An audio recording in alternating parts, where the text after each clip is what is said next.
Magandang umaga. 7:19.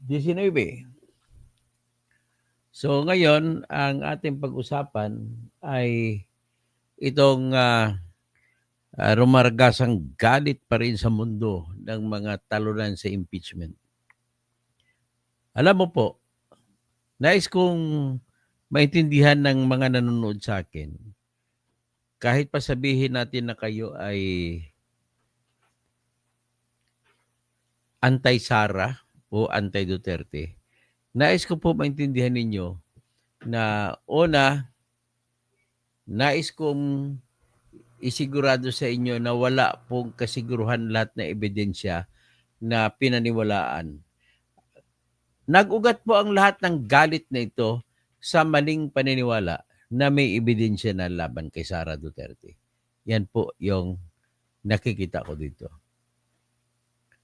Nag-ugat lalo na doon sa dahil nakita nila na may mga resibo na Meregres Piatos at kung ano na pa mga resibo, naniniwala po sila na ang dapat ay guilty na si Sara.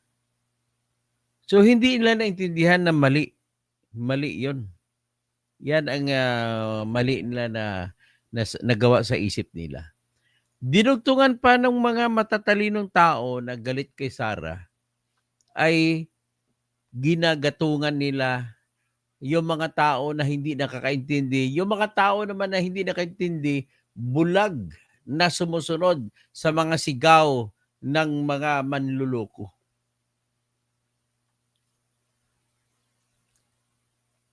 Kagaya niyan, bago ko, ang galit na talaga, kagaya niyan, pinaniwalaan nila guilty na si Sara dahil, una, confidential fund. Ibig mo sabihin, ninakaw niya yung, may ebidensya na ba ninakaw niya yung confidential fund niya? Kahit sabihin natin 11 million in 11 days niya na gastos ang 125 million pesos na binigay sa kanya noong October, nirequest sa October, binigay sa kanya ng December. Ang sagot ko lang dyan, posible na ninakaw niya. Pero posible ding hindi niya ninakaw. Ngayon, malimit sa kahit ako ding inisip ko rin noon, na mukhang imposible naman maubos yung 11 million sa isang araw. 11,333,000. Ngayon, inapagtanto ko rin na wala ang katotohanan ng buhay nung matapos po yung hearing sa Quadcom at saka Good Government Committee ni Joel Chua, ay wala namang hanggang doon nakapiatos ang naging problemang ebidensya. Nagbubunyi pa sila. Nagpumapalakpak pa si Paulo Taba Ortega. Yung congressman ng La Union na napakataba. At si John Asedre na mataba rin, na tingog party list. Nagbubunyi din ito si Alonto, siya mga young guns. Ay nako. Ibig sabihin po, pwede ko sabihin na dahil sa kabubukan, pwede sabihin kabubuhan lang, wala akong makitang term na mas decente pa eh. Dahil sa kabubuhan, hindi aral sa rules of evidence. Kahit yung mga abogado, alam naman lang rules of evidence na hindi kagad kapag sinabi mo na ang resibo ay Meregres Piatos, ay nakalimutan nila yung pundo na pinag-usapan ay tinatawag na confidential fund. At kung confidential fund po, ay sikreto yan. Hindi mo pwede po ipakilala kung sino yung nakatanggap. So dahil lang doon ay maraming nagagalit sa mundo. Ako nga nagulat ka nung araw eh. Pero nung bandang huli na, napagtanto ko na bakit wala nang ebidensya na akala ko tuloy-tuloy yung exciting kasi. Tuloy-tuloy na yung hearing ng Quadcom tsaka Good Government Committee.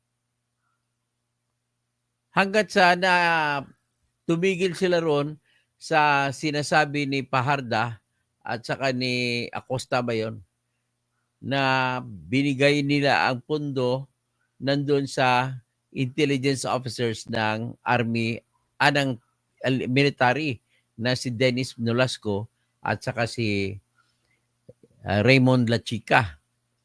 Bakit hindi na tinanong yung dalawa? Tapos may dagdagan pa ng hindi lumitaw si Sara, tinitingnan nila na guilty si Sara. Pero ang problema, hindi nila kinikilala na wala sa isipan nila na may karapatan si Sara na hindi dumalo sa hearing dahil independent body siya, vice president siya, hindi siya pwedeng pilitin. Dahil naman natin, ang problema natin, sa totoong katotohanan, hanggang ngayon wala po tayong ebidensya na magsasabi, kahit inamin pa nga ni Paulo Ortega, ni Sia Adyong Alonto, at saka iba pa, inamin nila na wala silang ebidensya kung napunta nga sa bulsa ni Sara o hindi. Tapos dagdagan pa nito, ng bandang huli, nagpalabas ng report ang COA at sinabi na unqualified, walang problema sa pera si Sara. So, ibig sabihin, dyan po nagagaling ang galit nila kaya hindi nila nakayanan sa isipan nila kilalanin ang desisyon ng Supreme Court. Isa pa, yung pag-presko ni Sara na sumigaw siya, ipapatay niya si BBM kung siya ipapatayin. Hindi naman yun krimen eh. Wala namang krimen na nagpaparusa sa tao na magbabanta na pumatay kung ipapatayin siya. Paano mo ikukulong ang patay? Alam naman natin na walang krimen kung walang batas na nagsasabi ang ginawa mo ay krimen. Nullum crimen, nullum pena sine lege.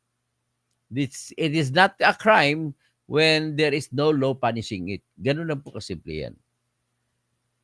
Next, paano mo sabihin na inciting to sedition yung pagsabi ni Sara sa press con? Nabalitaan ko na ipapatay ako ni BBM, ipapatay ako ni Lisa Araneta Marcos at saka ni Tambaluslos. Ngayon, kumontak na ako ng isang hard killer na patayin nila si BBM, si Lisa at saka si Tambaluslos at huwag tigilan kung ako'y patayin nila. Iba po yung conditional threat na nasa ilalim ng revised penal code. Parang ano po yun?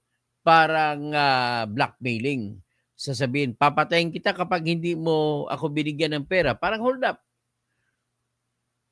Papatayin kita pag hindi mo ako pinasa sa exam. Yan po ang conditional threat na napaparusahan sa revised penal code. Wala ring inciting to sedition dyan. Ano bang inciting to sedition?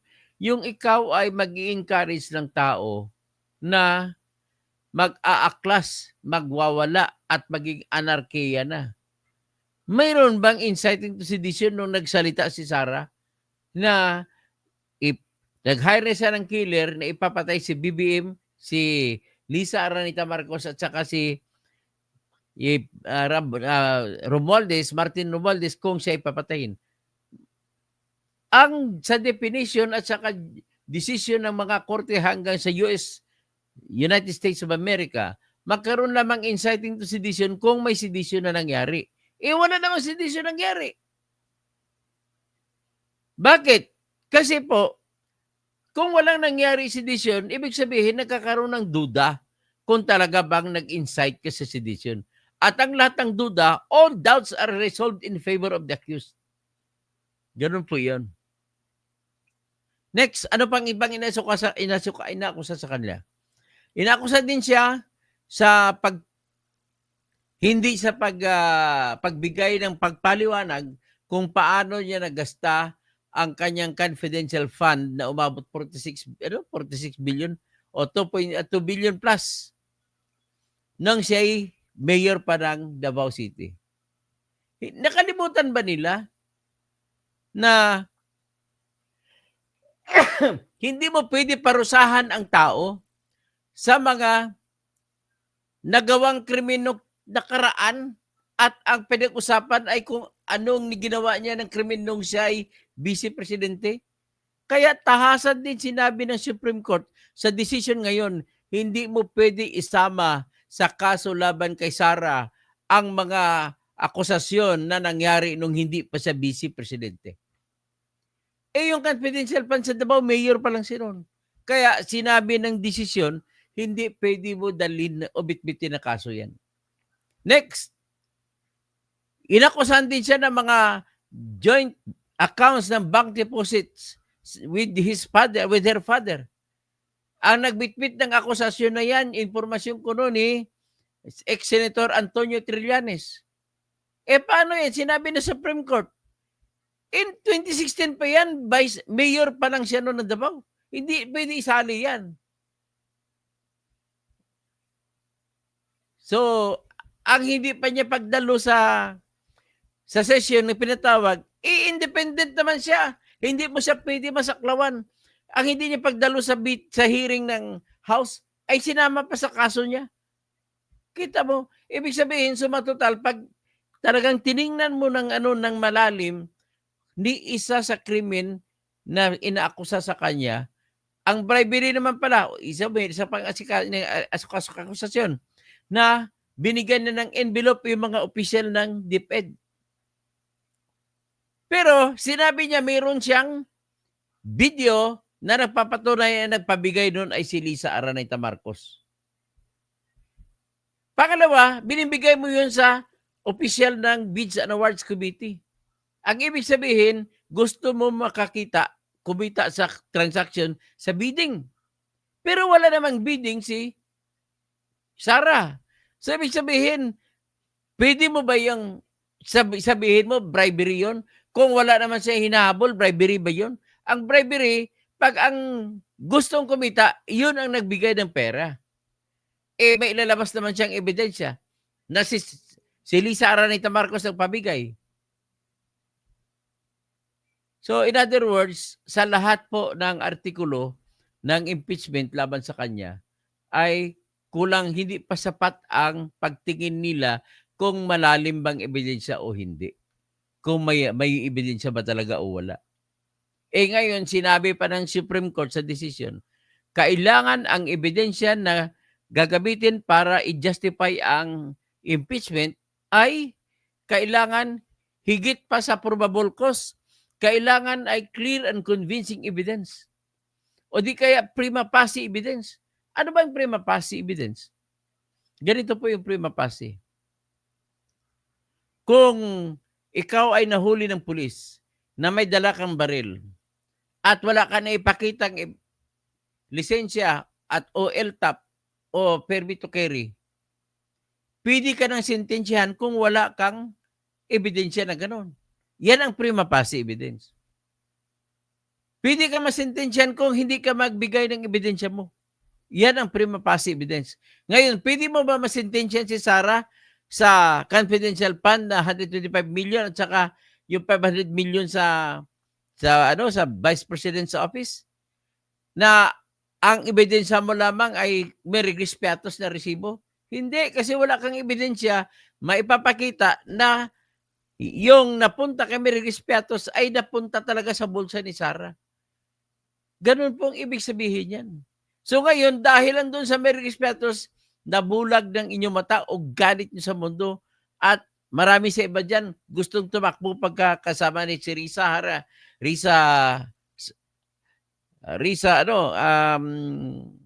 Hontiveros, si Rapi Tolpo, si Tambaloslos, si Soto. May ambisyon sila na tumakbo, pati si Lacson. May ambisyon na tumakbo sa pagka-presidente.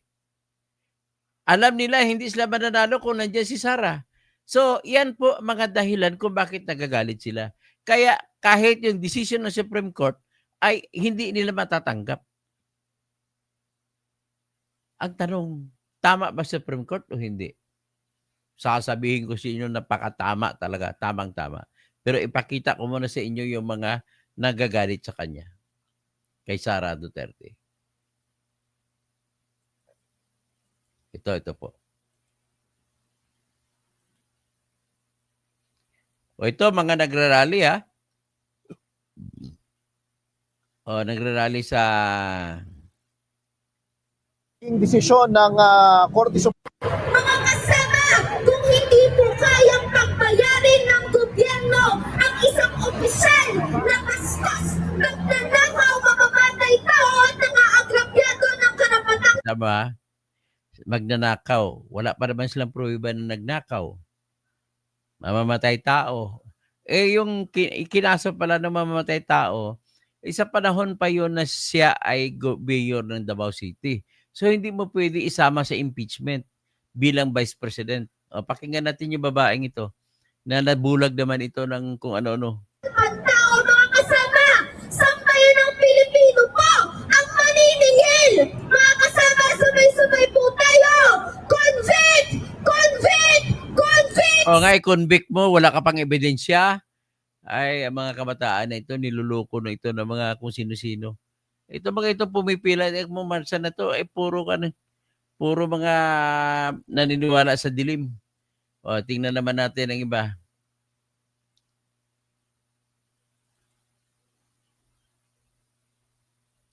O, tatalakayin. Itong Malacanang naman.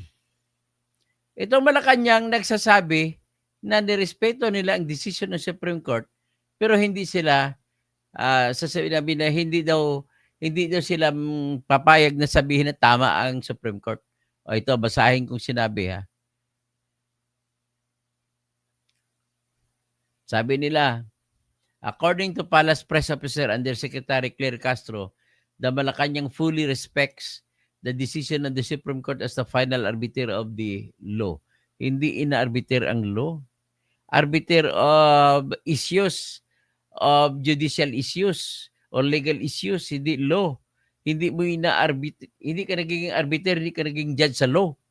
Kung naging judge ka sa mga away sa law, mali naman itong pag-statement na ito ng inquirer. Tapos, but it's one thing to respect the decision of the Supreme Court, and it's another thing whether you believe the Supreme Court's decision is right. Kita mo? Wala rin, parang yun na rin minumura Supreme Court. Sabi na, there may be times when we say, as others have pointed out, that the EC may be wrong here because it seems, ibig sabihin lang po, ang sinabi ng Malacanang ay hindi na matanggap ang desisyon, although hindi sila sigurado kung tama o hindi. Anong klaseng statement ito? Nakakahiya. Ito naman ang statement ng mga makakaliwang abogado sa Davao. O, habang umulan na malakas, ibabanat natin itong mga abogado sa Davao.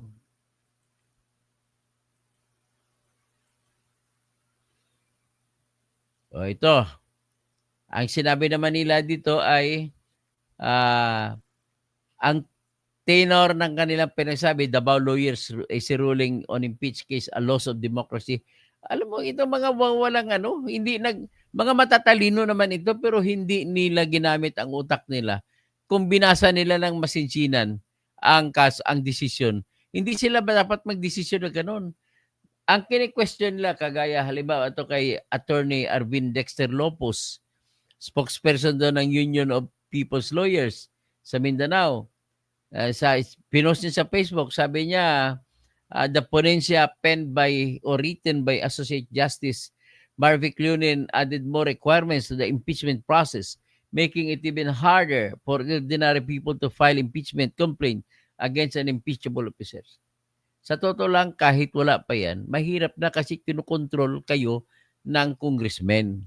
Kung ayaw ng congressman, wala kayong magagawa kahit anong pagreklamo ninyo sa impeachment. Hindi gumagamit ng logic itong Attorney Arvin Dexter Lopos. Hoy, abay, ayaw nag-sulti-sulti ng mga illogical na statement, ha? Gipaulawan ni mo si imong kaugalingon. Ito pa isa. Instead of proceeding daw forthwith to the impeachment trial after more than one-third of the House of Representatives members signed the complaint. Hoy, ang forthwith mo, alam mo na yan, na hindi ka pwede ba kasimula subject to many interpretations yan, Attorney Lopos. Pwede mo interpret yan kasunod na araw pagkatapos ko magawa ang importante kong trabaho. Hindi mo pwede sabihin dire-diretso. At saka mali ka rin. Pag sinabi mo trial, ay trial lang. Sabihin mo na walang kapangyarihan ang Senate Impeachment Court na titingnan kung may sufficient in form and substance. Nakagaya nan, pang-apat na reklamo. Akala mo, papayag na lang yan ang tama sa batas na pipikit na lang ng mata senador. Hindi po pwede. Pipikit ka lang ng mata. The power to try also includes the power to decide, to scrutinize, to know whether the case passes this test of sufficiency in form and substance. Para pag sufficient na form and substance, saka mo na pwede sa ngayon itatrial.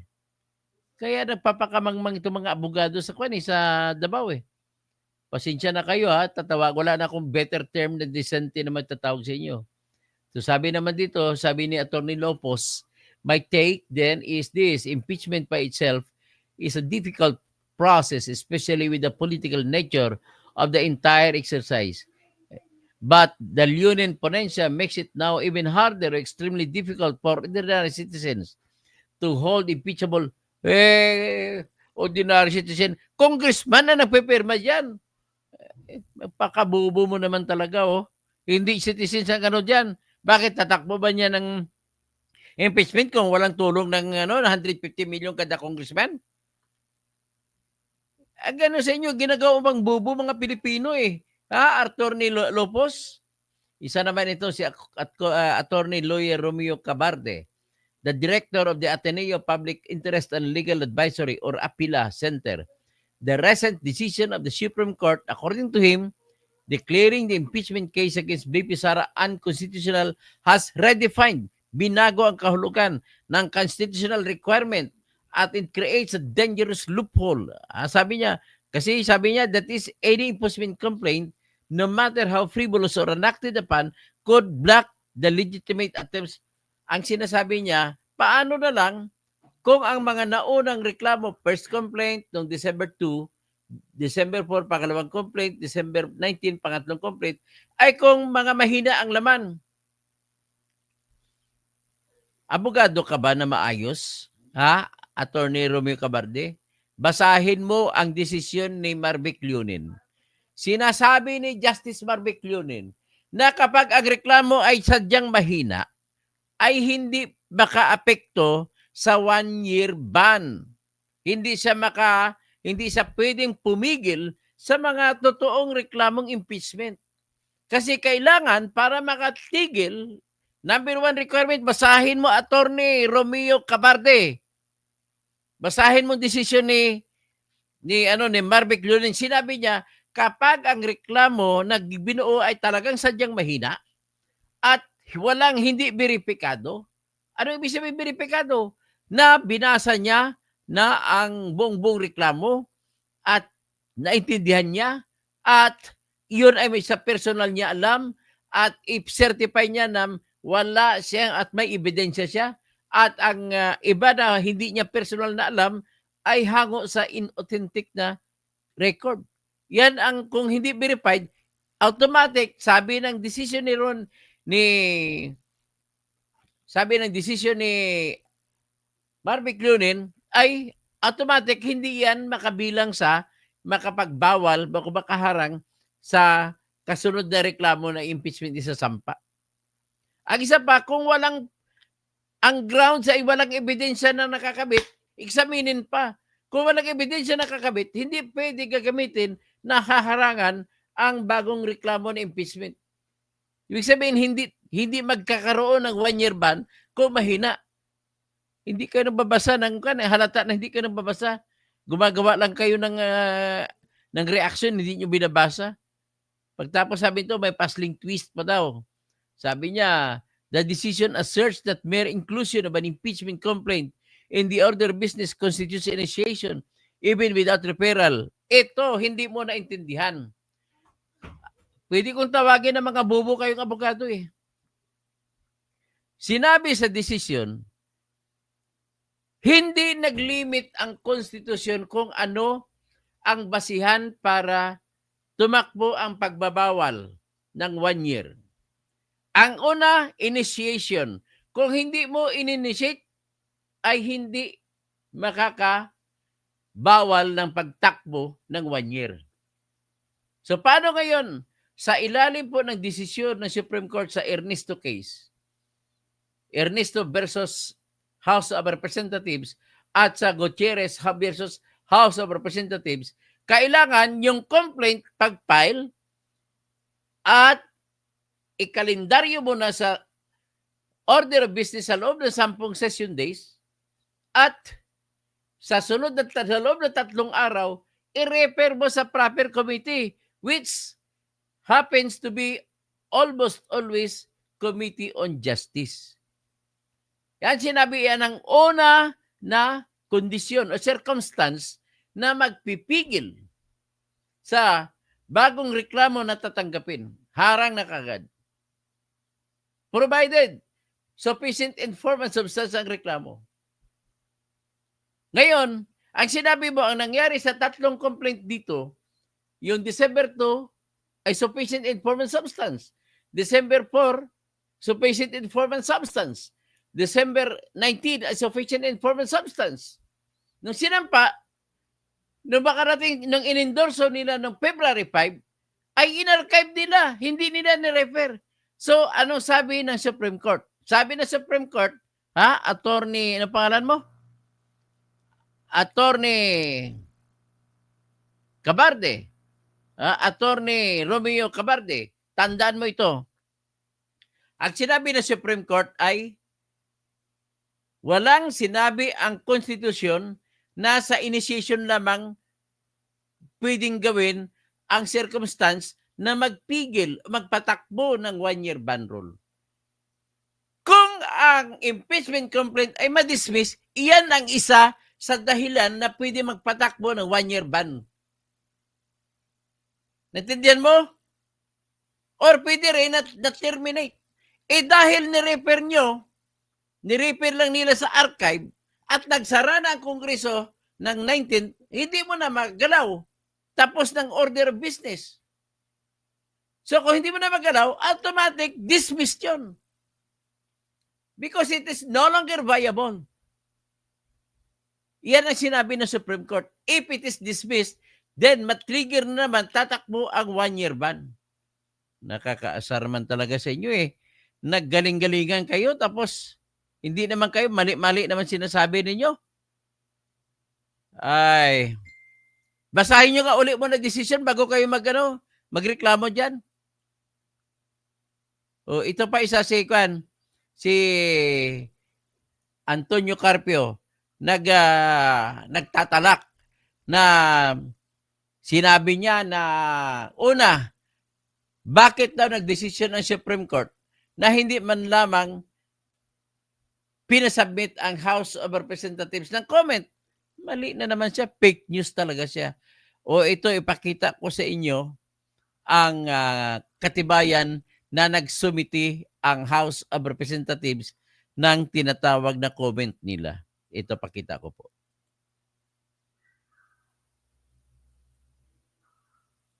Ayan, ha? Ito, sa website ito ng Supreme Court. Tingnan natin sa gilid kung ano mga tinanggap. Petition for certiorari ni Sara. Ito, comment ng House of Representatives. At kung bubuksan mo yan, ano ang laman?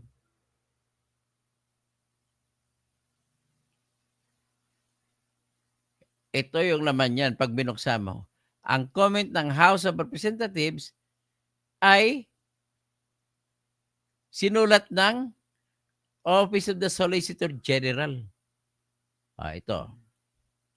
Kaya fake news talaga. Lahat kayo nagagalit, hindi nyo ba lang nabasa? Hindi nyo inalam kung ano talagang totoong nangyari. Yan. Comment. Isa, Israelito Torion. Ang isa, yan, nag-comment ng OSG. Office of the Solicitor General. Ano yan? Hindi ba i-comment? Nakakaasar talaga tong. Tapos, ipakita ko naman sa inyo ang nagagalit.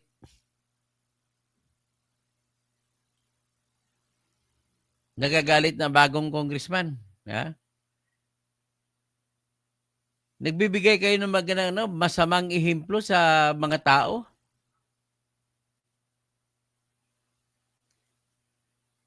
Ay, nako.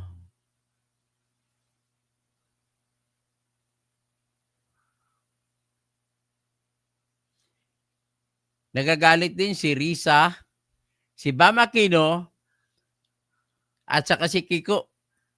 Hindi daw nila makilala. Ay nako, mga buhay na to. O ito po si Kwan, si Chiljok no.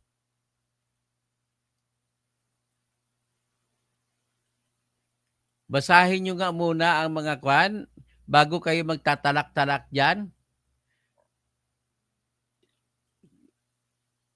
Ito. Dapat to i-contempt na to.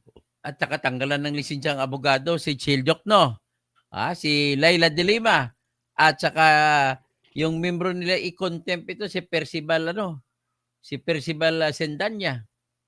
Ano ba sinabi nila? Sabi ni Sendanya, the Supreme Court has reduced itself to being the Supreme Cuddler o Vice President Sara Duterte. Akala may ininsulto mo, mabuti sana kung may dahilan ka. Pag binasa mo, tama naman ang desisyon ng Supreme Court.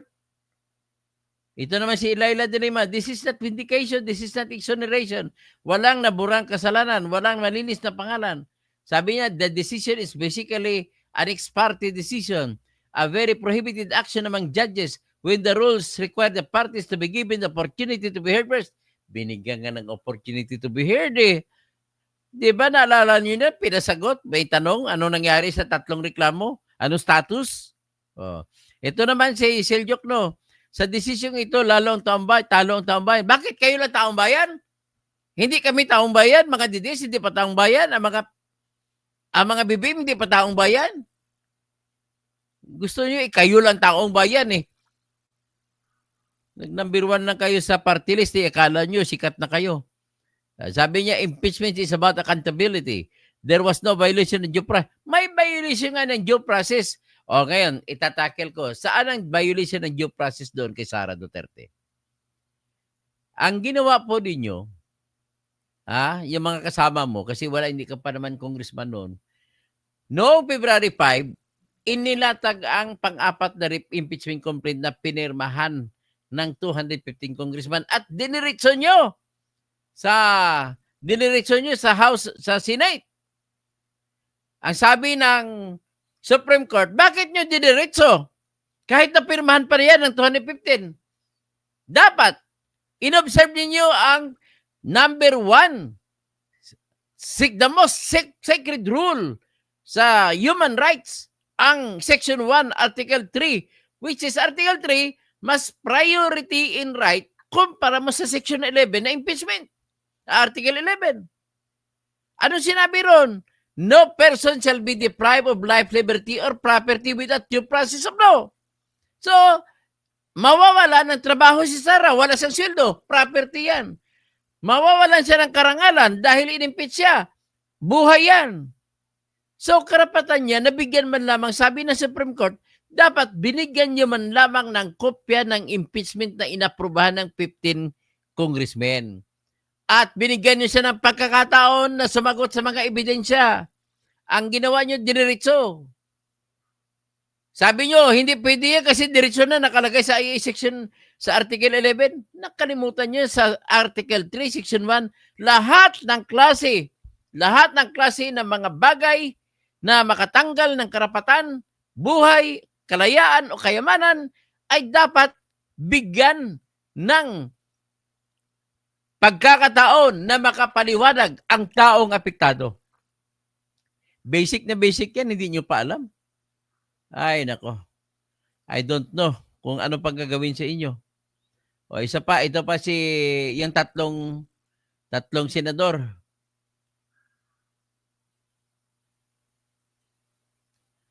O ito naman, si Bam Aquino. Tinraidor ni Bam Aquino ang Iglesia ni Cristo na tumulong sa kanya. Alam naman niya na Iglesia ni Cristo ayaw ng impeachment. Sabi niya, naniwala ako na dapat matuloy impeachment trial. Yung mandato tungkulin kapangyarihan na kasaad sa salig batas ay nasa Senado at walang iba. Gusto niya kahit ayaw na ng Supreme Court, gusto ituloy. Naniniwala sa Supreme Court lang talaga ang may kapangyarihan. Ang Senado lang. Napakabubo mo naman. Aquino ka pa naman. Pinaliwanag ko na kanina na ang nakalagay sa Article 8 na mas mataas pa sa Article 11 ng Constitution nagsasabi sa Section 1, ang lahat ng kapangyarihang judicial ay nasa kamay ng Supreme Court at sa mga korteng buuin ng batas. At sa expanded jurisdiction, may kapangyarihan na makialam ang mga korte kasama ng Supreme Court kung lahat ng aksyon ng mga ahensya ng pamahalaan kasama ang Senado, kasama ang House of Representatives, ay may pang-abuso sa kapangyarihan. O ngayon, inabuso ng kapangyarihan sapagkat imbis na isang reklamo lang, 4 ang ginawa. Inarchive yung 3. Tapos ang isa ay inaprubahan na labag na sa batas, nakalaro ng 1-year ban rule. Hindi mo na pwedeng hindi mo na pwedeng alisin ang 1-year ban rule. Ano ka ba? Ay sinasayang mo. Pinapakita mo, sinasayang mo ang pagkakaakino mo. Ito naman si Risa, feeling beautiful. Na-discover ko na ng huli kung mag-alaga pa. Akala ko totoo na yung mga testigo mo. Yung pala, kinukots mo, tinuturuan mo bago mo ilsalang sa hearing mo. Mali yun. Kaya tuloy, nang binawi, nagkakandagaga ka. Sabi niya, nakakabahala na tila nadagdag na ng napakaraming requirements sa Korte Suprema para simulan proseso ng impeachment. Malinaw pa rin sa ligang batas. Public offices, public trust at walang opisyal ang may karapatan at posisyon. Out of place naman ang argumento mo, Risa. Yan ang sinasabi ko kapag hindi abogado, talagang walang kwenta. Pag hindi abogado, gagawin yung senador, walang kwenta. Anong mga rason na yan? Pinaliwanag ko na sa kanya kanina yung punto niya na mahirapan na daw mag-file ng impeachment dahil si ginawa ng Supreme Court. Tama po ginawa ng Supreme Court, Madam Risa. Tapos ito si Kiko, abogado pa naman ito. Sinasayang nilang pagkampanya ni Sharon Cunita sa kanya. Sabi niya, kinapon o pinusasan ng Korte Suprema ang House of Representatives at ang Senado. Pinipigil ang aming trabaho at mandato. Abogado ka pa naman, obligado ka na idepensa mo ang batas kahit na ayaw mo pa. Heavens may cry and fall, but you have that obligation as a lawyer to defend the Constitution, to defend the duly constituted authorities, including the Supreme Court, wherein you are an officer of the court. Ay, nako. Isa pa ito, akala mo magaling na journalist, si Raisa Robles, kung magsalita, akala mo tama siya. Mali po yan ang inyong paniniwala. Tama po ang Supreme Court.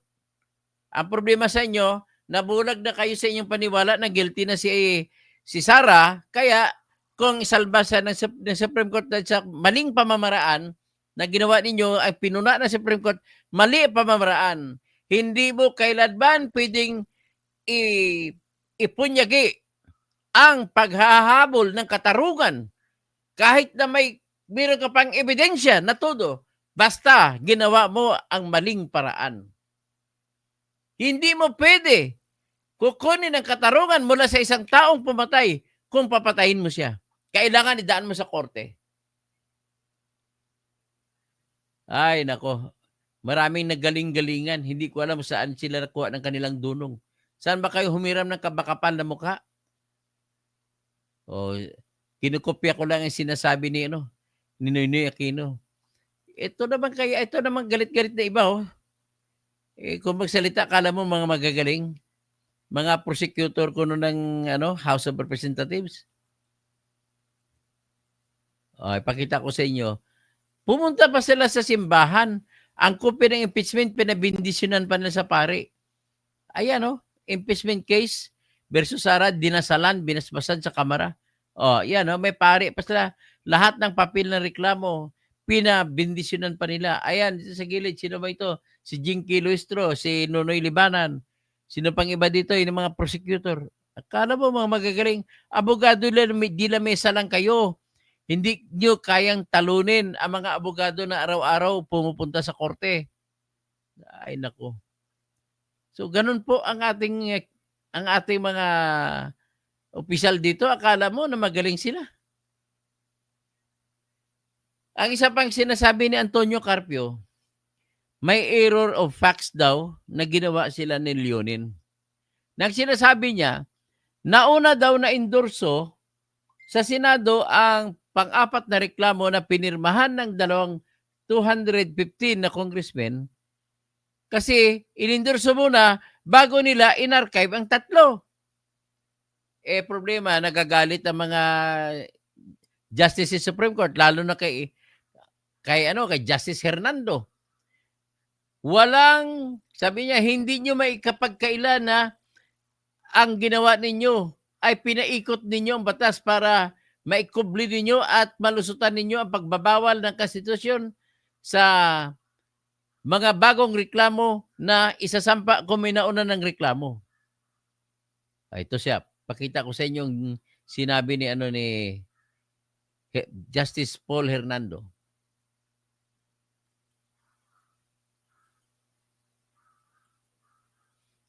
Sa desisyon na ito ng Supreme Court, ipaglaban ko to hanggang kamatayan na tama sila.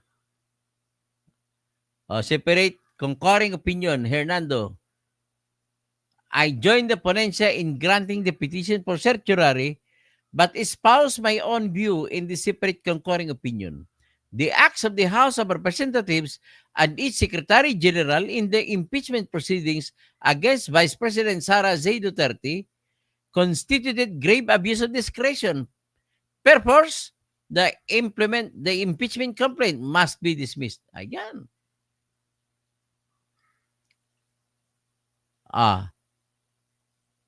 Basahin natin ang sinabi doon sa dulo ni Justice Hernando.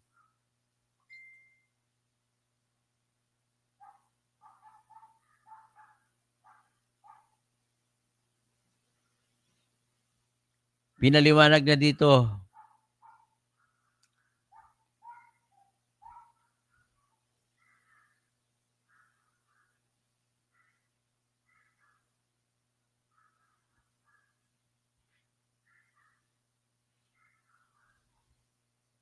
Ito, pinunto niya, the Secretary General, upon the request of certain members of the House, deliberately held hostage the first 3 impeachment complaints in an attempt to circumvent the 1-year ban. Basa niyo yan? Ayan Isa pang ibig sabihin, kahit na inuna nila, pinahuli nila, diniscuss yung 3 impeachment complaint, ganon pa rin yun. Pinaikot ninyo. Kasi you could do 2 things. What the thing that you should do first? Ang una, aprobahan ba ninyo yung reklamong impeachment na pang-4 na pinirmado ng 2015? O atendihin nyo muna yung naunang 3? Siyempre, good faith and logic dictate na kung sino nauna na sinampa ay siya ng unang asikasuhin. Sinabi ito, the archiving of the first 3 complaints was the inevitable consequence of the failure of the Congress to act upon them. Yan. Dahil tinulugan ninyo, ay hindi na pwede.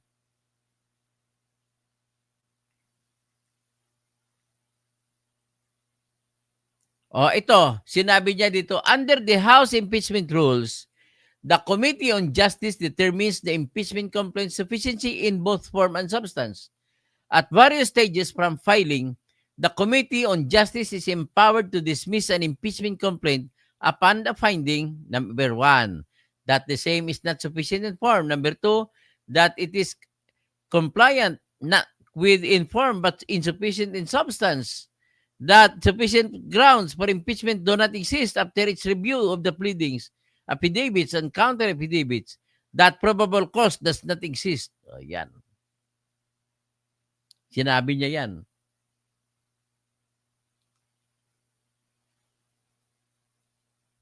Ito, sinabi na, the delayed inclusion of the first 3 impeachment complaints in the order of business coinciding with the final day of the Congress' 3rd and last regular session and occurring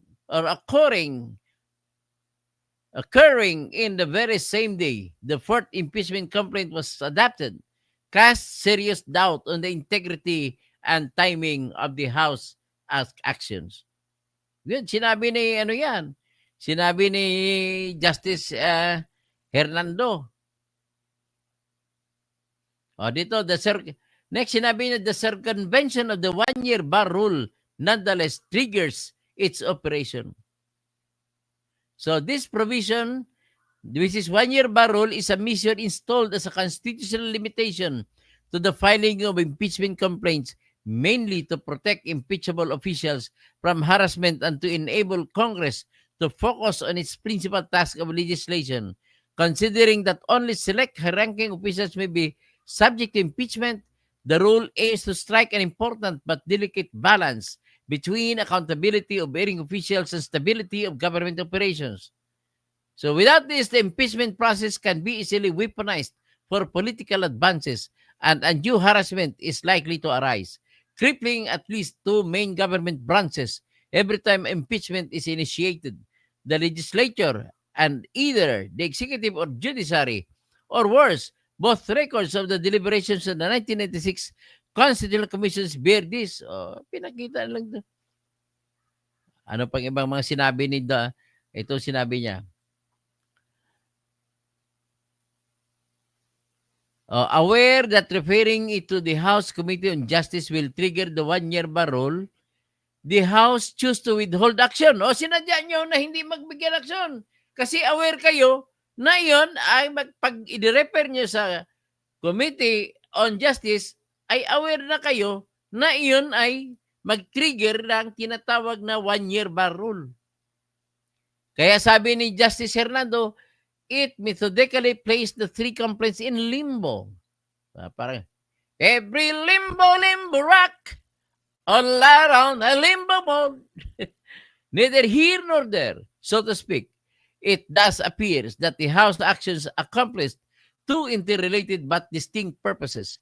Number one, prevent the triggering of the one-year bar rule. Number two, allow it to take cognizance of the fourth impeachment complaint.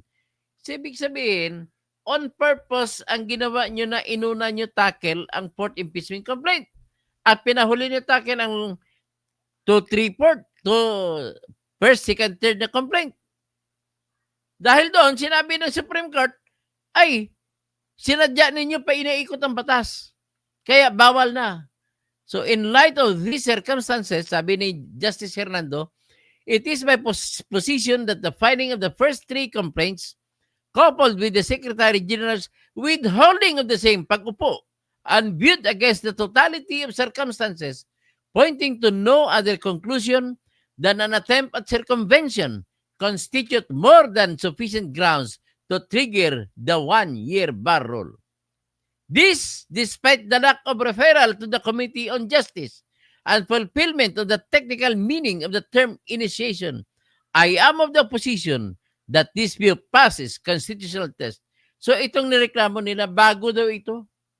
Yung kahit hindi na-refer ay ginawang may one-year bar. So gusto nila mangyari na mga nagpaprotesta ay pwede na tanggapin ito, pero yung reklamo sa ngayon impeachment ay payagan sa ilalim ng doktrina ng Doctrine of the Operative Fact. Ibig sabihin, nag-apply lang ng Doctrine of Operative Fact, nagbigyan ng validity ang isang invalid na action, provided may good faith na hindi nila alam na invalid yan. Eh dito, alam na alam nyo. Babasahin lang Constitution, alam nyo na. So the rule broken down to its frames essentially tells us that a second impeachment proceeding cannot be initiated against the same official within the same year. Once a first impeachment proceeding is initiated, the one-year bar rule is set up and the second one can no longer be accommodated. This is very much established.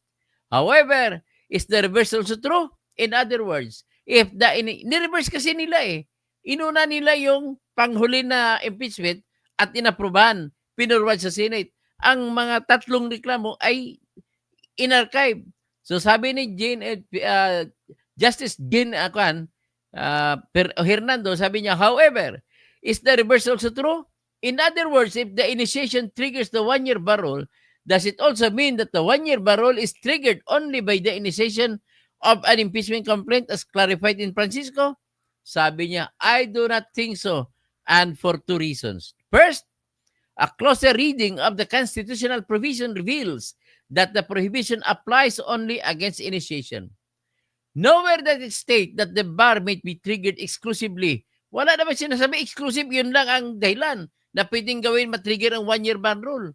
Kaya sinabi yan, nowhere does it state that the bar may be triggered exclusively by the initiation of the complaint.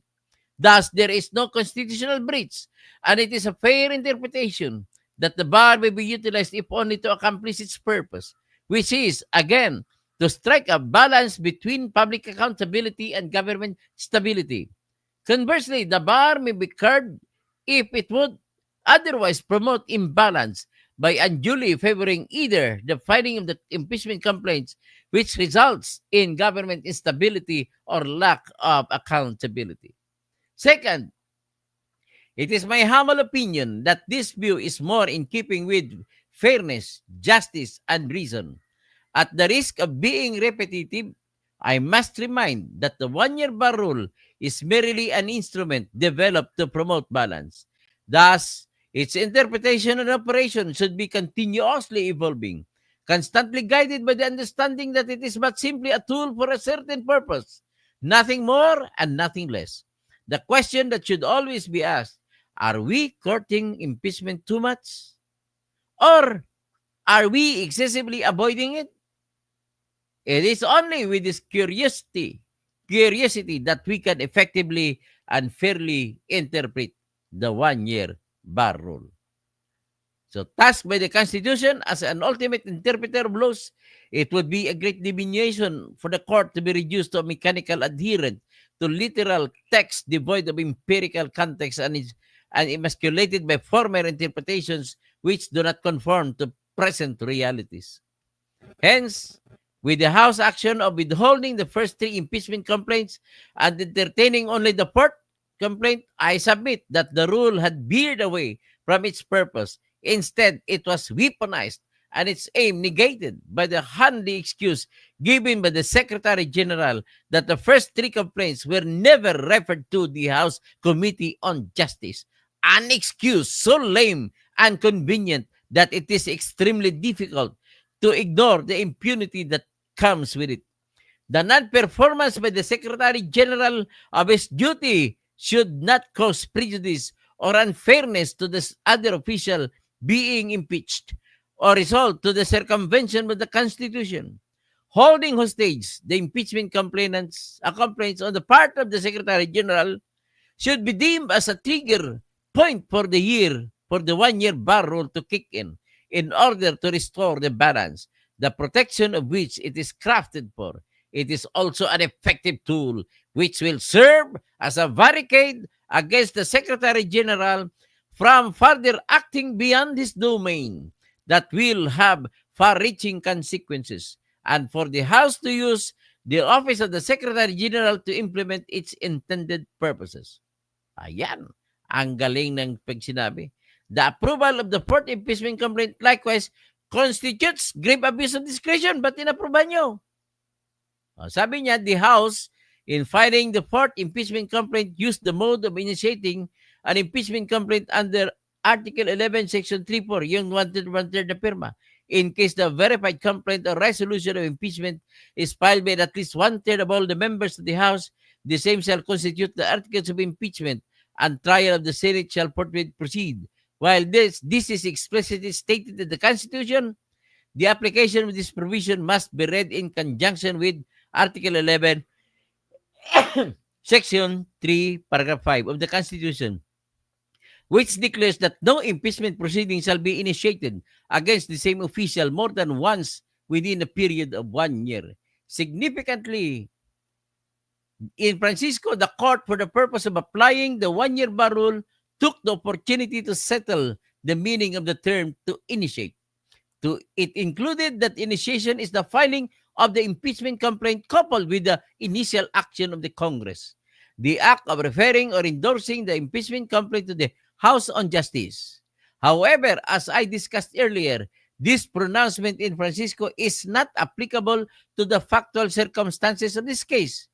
At the risk of being too repetitive, I espouse the view that since there was no initiation to speak of as contemplated by Francisco, but rather the withholding of the first 3 impeachment complaints until they were archived on February 5, 2025, and the swift adoption of the 4th impeachment complaint, there was an attempt by the House to circumvent the 1-year bar rule, thus effectively rendering it to be operative. Okay? Kasi ang haba na to. Sinabi the impeachment proceedings and the pending 4th impeachment case before the House and the Senate, respectively, of the 19th Congress cannot cross over to 20th Congress. O, sinabi pa niya rito, siya naman, ang view niya, hindi pwede tumawid yung bagong Senado. Yung bagong Senado, hindi pwede i-hearing ang kaso. Yun, inunahan niya na dito. So ngayon, kung inunahan niya na, accordingly, I vote to grant the petitions for certiorari. Yan po ang sinabi ni Justice Hernando. So, sabi ni Glenn Ocol, mali pagkaintindi ko. Mali po kayo. Tama po pagkaintindi ko. Pasensya na po. Binabasa na nga natin ito eh. Mali ang Korte Suprema. Mali ka, Glenn.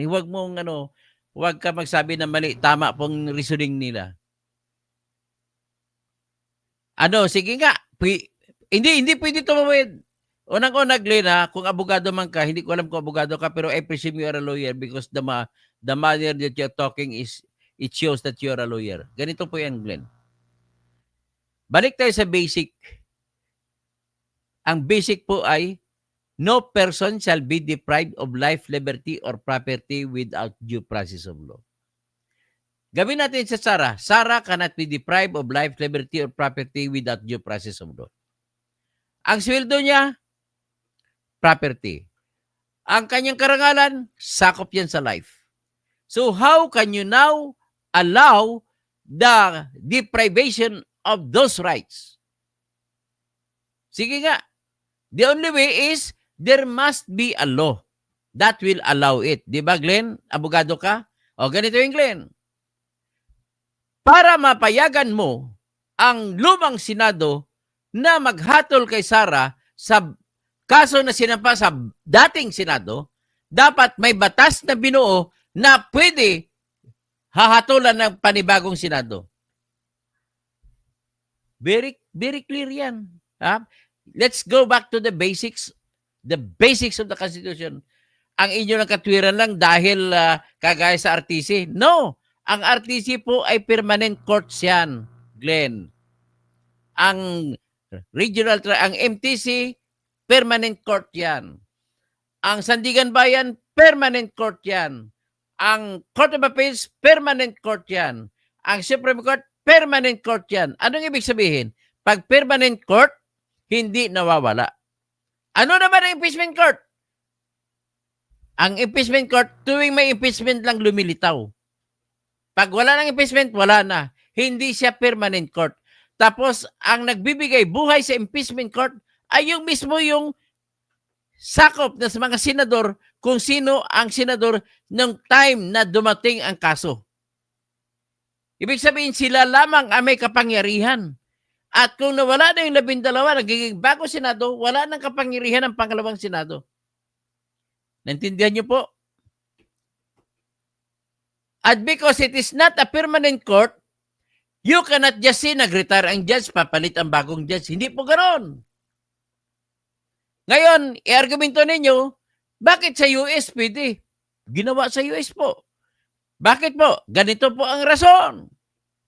Sa Amerika, 100 ang senators. Sa kada 6 na taon, nag-i-eleksyon, nawawala ang 6. Ang 33 nawawala. Di, 33. 33 na senador sa US nawawala. Ang natitira, 67. So, ibig sabihin, may quorum pa rin ang US Supreme Court. Ang Pilipinas, 24 ang senador. Kada eleksyon, ang nawawala, 12. So, hindi na siya majority. So, hindi siya ngayon makakapag-desisyon kasi 12 lang sila. Kailangan 13. So, dahil hindi makapag-desisyon, hindi pwedeng tumawid. Gets nyo? Ganun lang po iya kasimple. And I will stick to that. Kung sakasakali sa sunod man, may dumating. Pero ito, dinesisyon na ni Saikan. Although hindi part of the decision, nagsalita na si Justice Hernando na hindi pwedeng tumawid. Anyway, sino ba naman tayo? Mas magaling pa si Justice Hernando sa ating dalawa, Glenn. Sa akin lang, na katwiran ko, basic na basic. No person shall be adjudged to be taken with the right to liberty, to property, and life. Kung walang batas, nagsabi, there is no crime if there is no law punishing it. Nullium crimen, nullia pena sine lege. So if there is no law that punishes it, that takes that away, then the only way for the right of Sarah to salary to be taken away is for her to be convicted guilty in an impeachment proceeding. Pero paano mo siya makonvict guilty ng bagong Senado kung wala namang batas na nagbibigay kapangyarihan sa bagong Senado na maghusga? Ganun lamang po yan, Glenn. Continuing body, basahin mo nga, ang continuing body niyan as to ano lang siya, Glenn. Basahin mo mga kaso.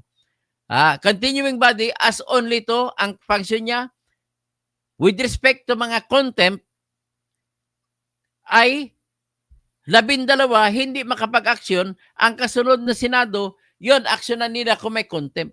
Ang pinag-usapan natin ngayon ay yung korte, impeachment court.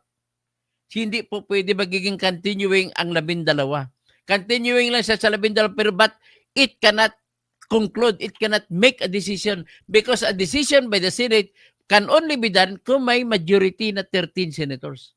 And because there is no quorum, ay hindi po, hanggang continuing lang siya na existence, pero with respect to the decision making, hindi po siya makapag-decide. Ganun naman po. Ay, mahaba na, no? Pasensya na. Dennis Kausing, kapatid ko. Temi, magandang umaga. Display na naman mga mamahalin at magagarbong gowns at barong ngayon. Proof of pagnanakaw. Ay, although, hindi naman proof, kundi siguro tingin ko din, sa mga magarasakyan, na lang, may presumption na pagnanakaw galing. Kasi kailangan natin may level ng ebidensya. Okay, so Glenn, I beg to disagree. Okay lang ba English? That is your view. Wala tayong magagawa ko ng view mo. Marami din, kung ako ng view naman, siguro intindihan mo naman, kumukuha ako humuhugot ako ng lakas doon sa basic, sa Article 3, Section 1 ng Constitution. Heriberto, Penoman Injapi, Manuel Castro, alala si Tambaluslos kung saan siya kukuha ng 150 million bayad sa mga alagad. Kaya naman siya, bago naman siya ngayon.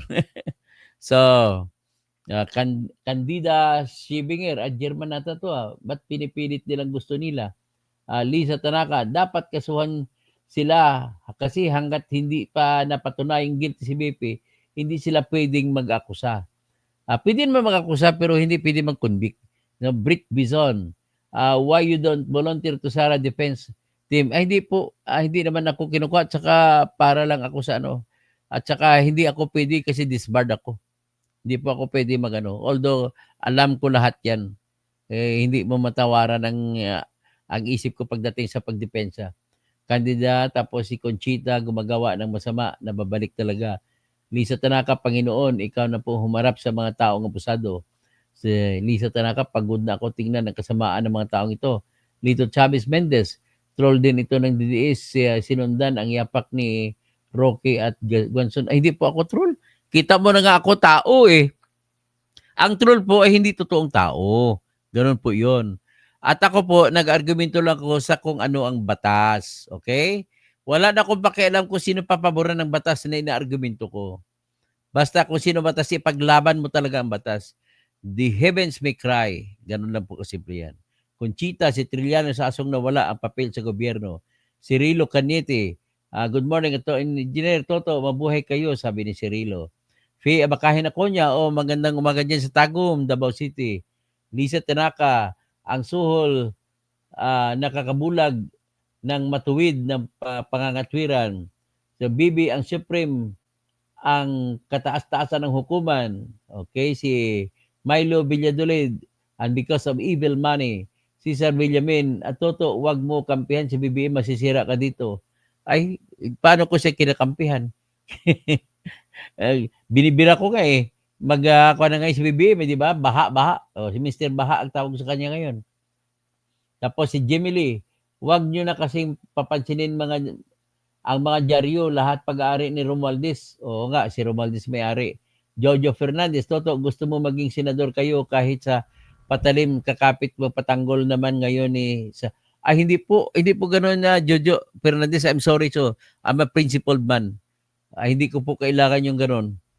Kung talo-talo, ganoon lang ako po. Kung ayaw nyo sa akin, di, alangan, bakit ako iyak?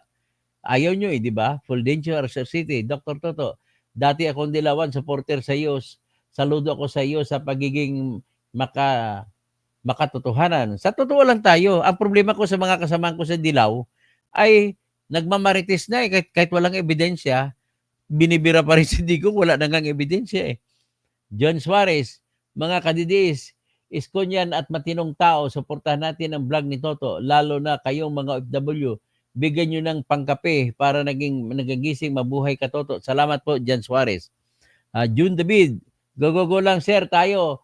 Dami naming natutunan sa iyo. Salamat po. Dennis Barona, hindi nanalo ang mga masasama, Toto, sa mga Diablo. Reggie Regal Felipe, gusto nila ma-disqualify si Inday Sara.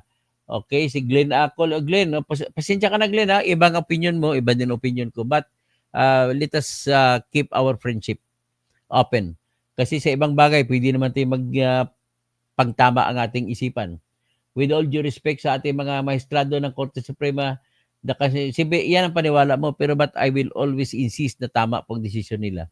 So, Glenn Acol, tapos, anyway, Danilo Thailand, mga followers ni Indian Dr. Toto, kung sino pwede tumulong, please, mahirap lang kasi ako. Okay. Jan Suarez, kahit anong pang gagawin na galit kay Sara, hindi na, nais ko lang pala i-announce na nagsampa pala ako ng kaso na kuranto laban kay Erwin Tulfo. Inantay ko na lang po ang hearing. At naubos po yung maraming nag-donate. 60,000 po binayad ko sa Senate Electoral Tribunal. At yan po ang aking pangako na isang mga bagay na ginagawa ko. Jamie Lee, si Carpio bilang dati na Easy Justice ay hindi hindi bubo. Nilagay na lang niya ang utak niya sa ilalim ng puso niya dahil sa personal na galit. Tama nga. Personal na galit. Glenn Acol, with all due respect, nabasa ko na po. Glenn, no? Sorry. Rolando Cervantes, ipakontempt na yung mga mayabang na mga yan, hindi man abogado. Pero sa ngayon po, wala na tayong magagawa kung anong decision ng Supreme Court. At least we have expressed our disagreements, but we have to follow.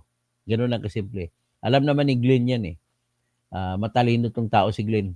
The senator should not abandon its constitutional mandate. Pero problema, ang senator hindi na pwede makapagpatuloy. Kasi dinismiss mo, kung sinabi nilang TRO, yung TRO na kay Corona, ay patungkol po yung Glenn sa kung bubuksan ba yung dollar account o hindi. Hindi yung jurisdictional na issue. Kung tinatawag namin yan na interlocutory issue. Ngayon dito naman sa nangyari dito ay jurisdictional, dinismiss talaga. Wala nang jurisdiction ang Senado. So, hindi pwede mag-akto ang Senado kasi wala siyang jurisdiction. Nakakadismaya, sa totoo lang, ang controversial na decision ito nga. Pero hindi pa ako nadismaya, Glenn. Ulit-ulitin ko, natutuwa ako.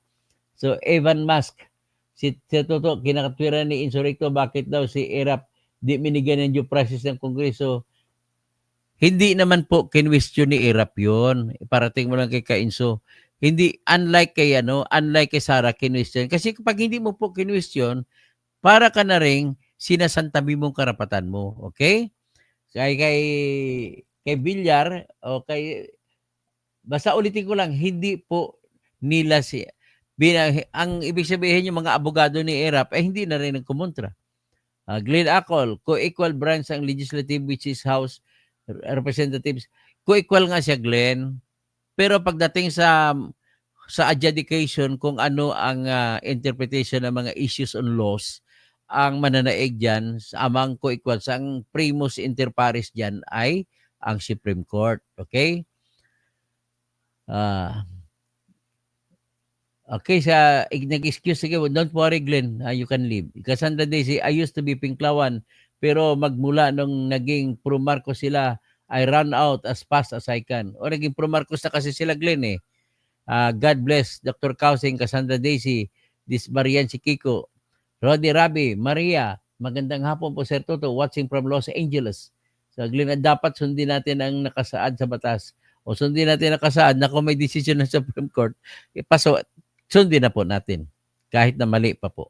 Cassandra Daisy, tama sinabi ni Engineer Toto, these Pinklawan ay people with no reasons. So, Glenn Acol, legally, maaring tama ang desisyong ito ng isip, pero morally, yan ang, sa moral aspect kasi, Glenn, that is rooted from your presumption na guilty si Sarah. Pero kung presumption mo, kung nakatingin ka, kung matiis mo, natitingnan, patas ang pagtingin, magiging guilty lamang siya kung mayroon tayong ebidensya. Kung ang ebidensya hanggang may regrespiatus lang na resibo, hindi pa guilty yan. Hindi pa natin alam kung saan napunta yung pera. Okay? Fulgencio Rosete, sambayan ng Pilipino, ang DDS, huwag ninyong isali sa kabrustugan ninyo ang mga pro-impeachment. Ay.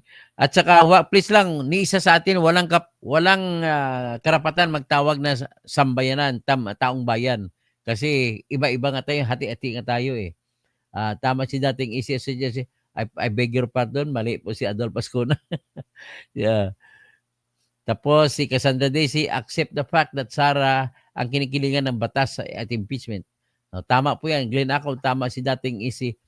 Ay, mali po rin niya. Pasensya ka na, Glenn. Nabalian ako sa kanila na. Mali na po sila. Okay. Cynthia Gabriel, sayang yung bond paper, pera ng bayan, pinangbara sa mga kanal, kaya basura sa kalsada.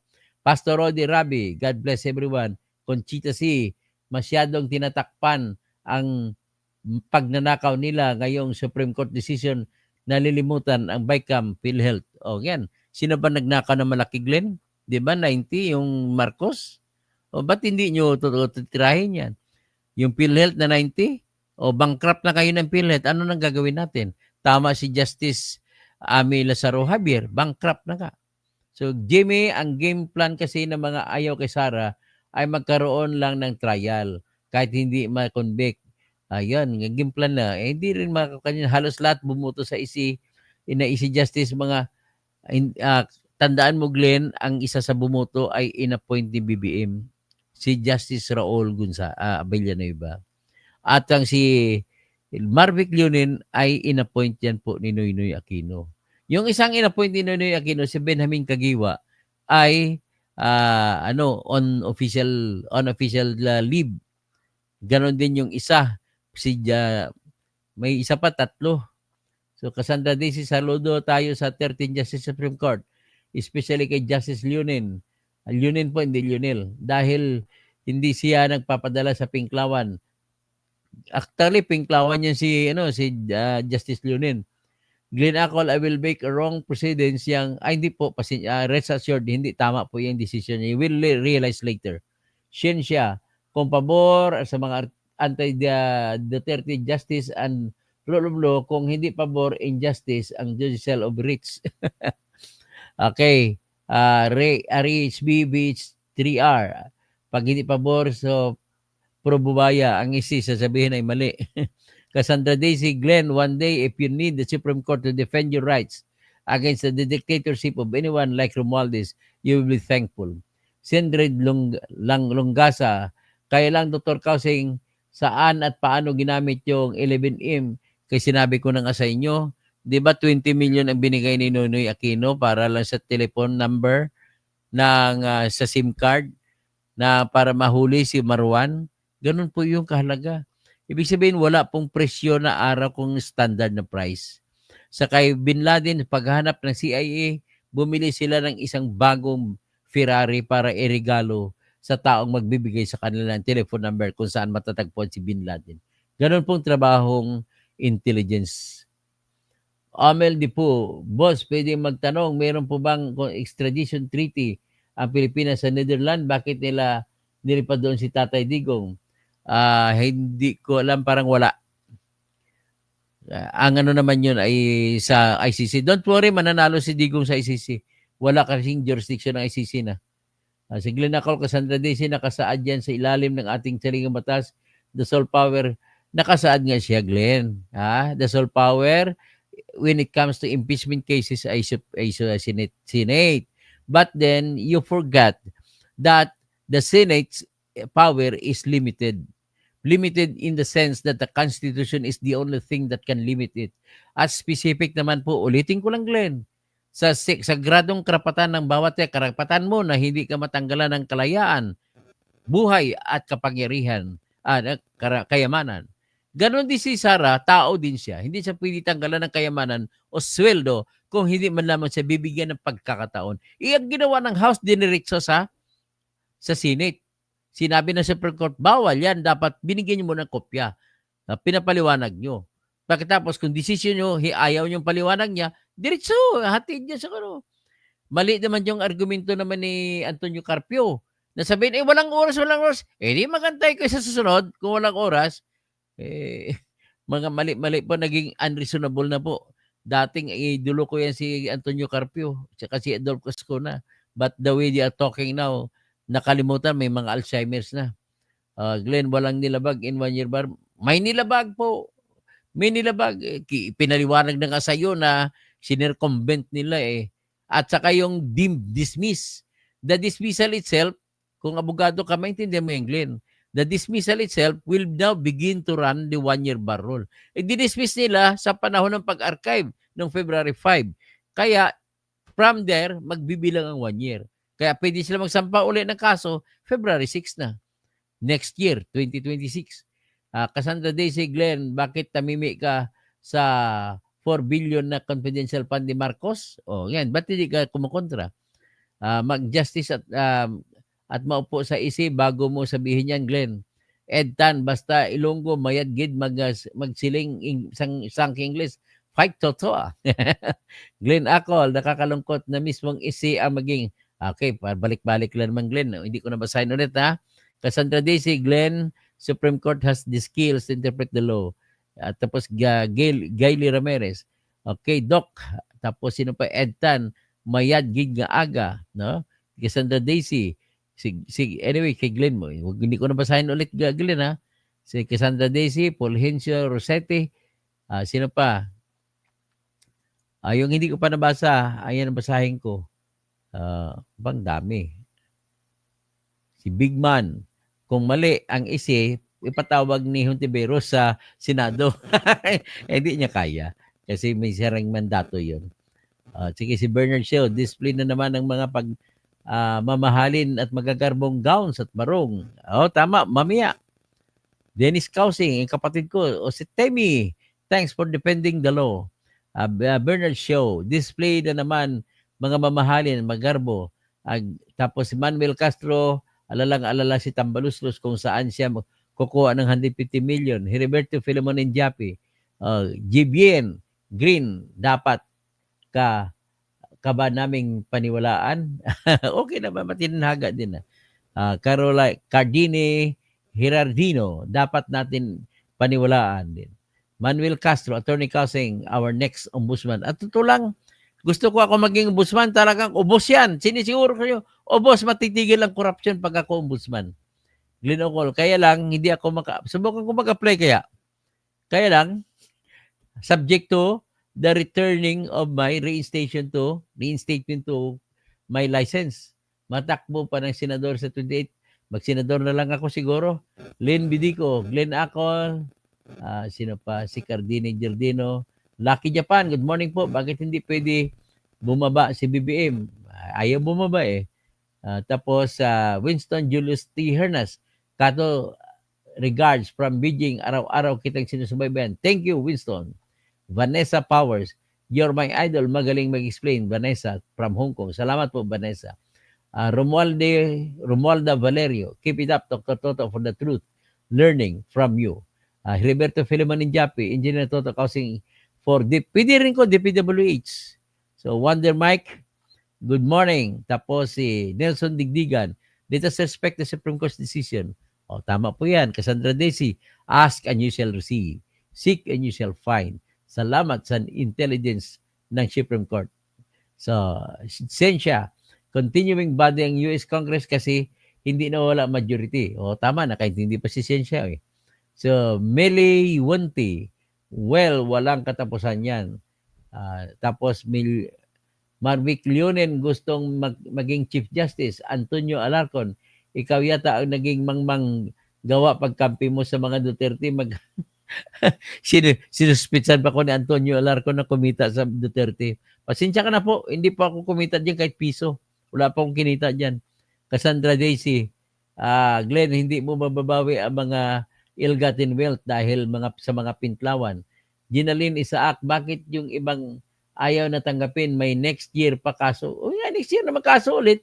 Anomsky, fact check po. Home na si P.I. Parardi. Wala pa, hindi pa. James Kevin Cashion, boss, ano po yung Gatsis versus SOR? Pwede ba paliwanag? Sa sunod na siya, Gutierrez yan. Gutierrez, hindi Gatsis. So, ganun din, pag nagsampa ka ng kaso, ng impeachment, kailangan i-initiate muna bago mo sabihin na mag-bar na. Ngayon, ang nangyari sa Gutierrez ay 2 impeachment complaint at sinampa. Pero sabay in-endorse. Sabi ng Supreme Court, pwede yun. Okay? Milio Wente, paano kung di pumanig kay Sara, baka mamura ng, relax lang. Siyempre mag-argumento lang tayo kung hindi, pero mag-MR pa rin naman yan. Pero naniwala po ako sa Supreme Court na sa batas talaga papanig. Ayaw man nila, masakit man sa damdamin, nag-feeling guilty si Sara, pero wala tayong mga gawa, yun ang batas. Ginalyn Isaac, itong mga antay talagang tama, mali pa din sa kanila, gusto sa lagi tama. O, sige ha, si Maria Victoria Sanchez, lagi po ako nanonood sa vlog mo, Sir Toto, very informative po. Thank you. O, hanggang dyan na lang tayo, napunta ko, mahabang oras na. Maraming salamat po sa lahat.